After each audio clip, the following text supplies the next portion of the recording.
Shalom, salam sejahtera bagi Bapak Ibu Saudara-saudara, anak-anak yang dikasihi oleh Tuhan Yesus Kristus. Berjumpa kembali bersama saya Pendeta Eka di dalam renungan firman Tuhan pada hari ini, hari Selasa 7 November 2023. Sukacita dan damai sejahtera dari Tuhan Yesus kiranya menyertai hidup kita sekalian. Puji nama Tuhan. Pembacaan firman Tuhan hari ini sampai pada kitab Roma pasal yang keempat. Kiranya firman Tuhan memberkati kita sekalian. Baik, sebelum kita akan merenungkan bagian firman Tuhan hari ini, mari kita berdoa.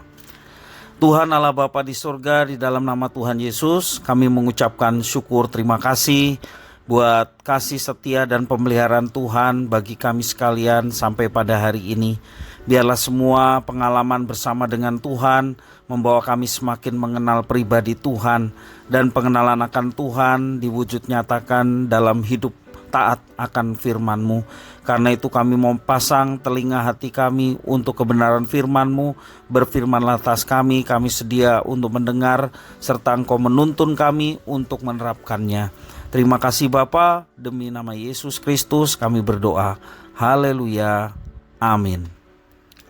Roma pasal 4 ayat 1 sampai yang ke-12. Demikian firman Tuhan.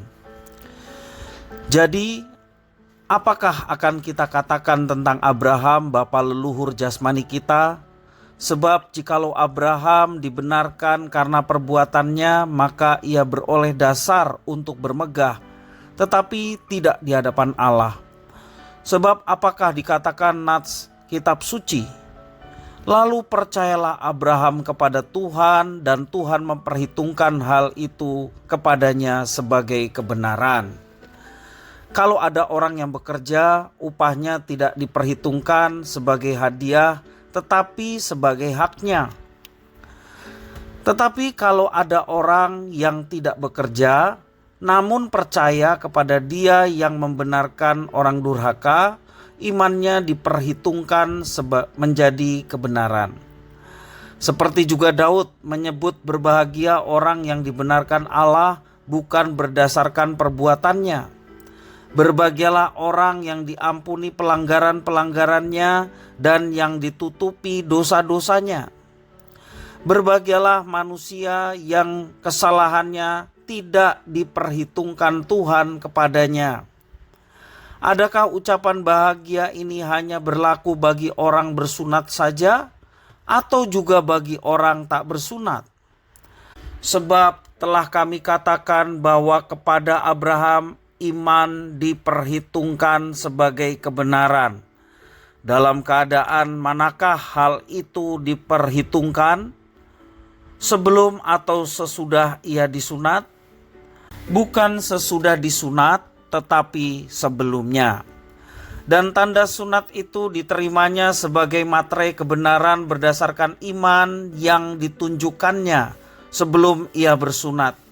Demikianlah ia dapat menjadi bapa semua orang percaya yang tak bersunat, supaya kebenaran diperhitungkan kepada mereka.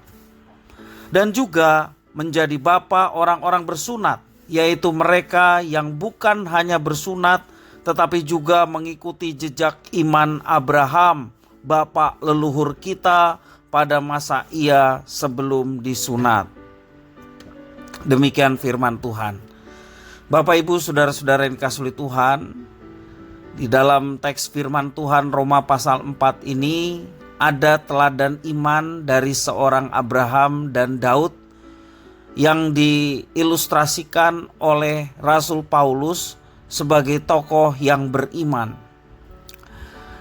Setelah menjelaskan topik manusia dibenarkan karena iman di pasal sebelumnya, kini Paulus memulai pasal 4 dengan memperlihatkan bukti dari argumen yang disampaikan sebelum pasal 4 ini.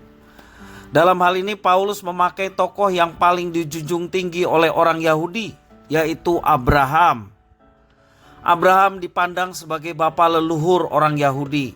Melalui Abraham, Paulus memperlihatkan bahwa keselamatan oleh iman itu bukan sesuatu yang asing dan juga sesuatu yang baru, melainkan sesuatu yang sudah ada, bahkan ada di zaman Abraham. Abraham dibenarkan karena imannya, bukan karena perbuatannya. Paulus menegaskan bahwa Abraham sendiri pun beroleh pembenaran dari Allah karena imannya, bukan karena perbuatannya. Pembenaran itu diberikan Abraham sebelum ia disunat. Kenyataan ini menjadi teguran keras bagi orang Yahudi yang selama ini menyombongkan diri sebagai umat dan menganggap mereka dibenarkan karena sunat. Terhadap orang-orang tersebut, Paulus menegaskan bahwa sunat merupakan tanda, bukan sarana pembenaran. Lalu bagaimana dengan Daud? Paulus pun menggambarkan bagaimana Daud dibenarkan karena iman. Sebagaimana Abraham, Daud juga dibenarkan karena iman, bukan karena perbuatannya. Alasan Paulus mengutip ucapan Daud dalam Mazmur 32 ayat 1 sampai yang kedua adalah untuk memperlihatkan bagaimana seharusnya sikap dari orang yang telah dibenarkan Tuhan Allah. Daud yang pernah jatuh dalam dosa, bahkan dosa yang cukup berat, perzinahan, bersedia mengakui dosanya di hadapan Tuhan. Ia menyadari hanya Tuhan saja yang dapat mengampuni dosa-dosanya.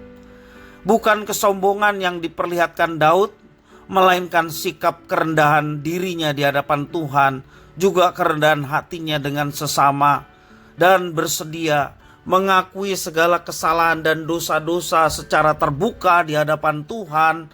Ini menjadi teguran keras bagi orang Yahudi atas kesombongan mereka, sehingga Paulus menggunakan junjungan mereka, yakni Bapak Abraham, Bapa yang beriman, demikian juga Daud yang menjadi raja dikenang oleh karena kebaikannya, tetapi bukan karena perbuatannya Daud mendapatkan pembenaran, tetapi karena iman Daud.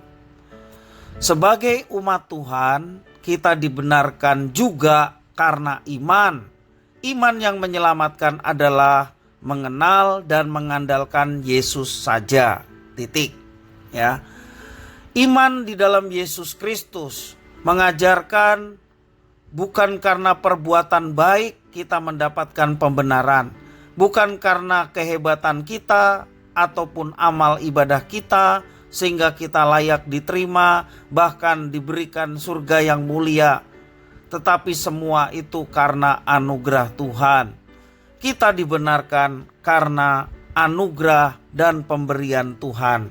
Oleh karena itu, marilah kita menjalani kehidupan ini dengan sikap yang rendah hati, bukan dengan kesombongan, karena apapun yang kita terima dari Tuhan semata-mata karena anugerah dan kasih karunia dari Tuhan. Kiranya firman Tuhan memberkati kita sekalian. Mari kita berdoa. Tuhan Bapa di surga, di dalam Yesus Kristus, terima kasih atas firman Tuhan. Jadikan kami pribadi-pribadi yang bangga diberikan keselamatan dan penebusan dari Tuhan. Tetapi rasa bangga kami tidak membuat kami terlena, tidak membuat kami menjadi sombong. Tetapi biarlah rasa bangga kami ini selalu ingat bahwa semua yang Tuhan karyakan, termasuk juga keselamatan bagi kami, semua karena anugerah dan pemberian Tuhan, sedikit pun bukan karena jasa ataupun amal dan ibadah kami. Dan kami menyadari kalau semua itu karena anugerah Tuhan, maka kami mau merespon seperti tokoh-tokoh di dalam perjanjian lama yang kami baca dan menjadi teladan, baik Abraham maupun Daud. Kami melaksanakan apa yang Tuhan perintahkan karena kami tahu Tuhan sudah menjamin keselamatan pada kami semua. Terima kasih ya Tuhan atas firman-Mu. Mampukan kami melaksanakannya. Demi nama Yesus kami berdoa. Haleluya. Amin.